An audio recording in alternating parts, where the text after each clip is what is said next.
no se les va a hacer una sola acción que los vaya a lastimar y se les van a retrasar también las prestaciones que ellos tienen.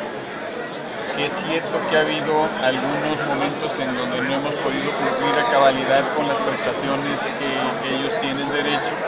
pero que es parte de un análisis que venimos haciendo desde hace algunos meses,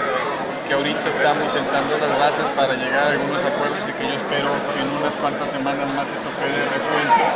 con el propósito de que no vuelvan a tener ellos esa inestabilidad y tengan la seguridad que en el futuro van a estar recibiendo con oportunidad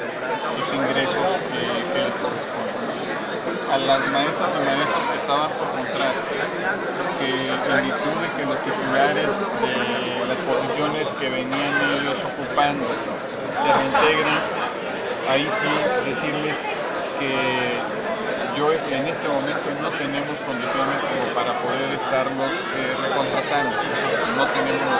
financiero. Lo que sí les digo es que no habrá un solo grupo que no tenga maestros y que en esos casos lo que yo espero es que en los siguientes meses y con la siguiente administración pueda lograr alguna mejoría en lo que son los ingresos y que en su momento tenga la oportunidad para poder abrirles espacio y que sigan ellos contribuyendo a mejorar los niveles educativos y no solo para ellos, sino para los demás compañeros trabajadores que sigan mejorando el nivel de eficiencia que tienen en la categoría. Programas de apoyo que se mencionan van a suspenderse, estoy hablando de escuelas de tiempo completo,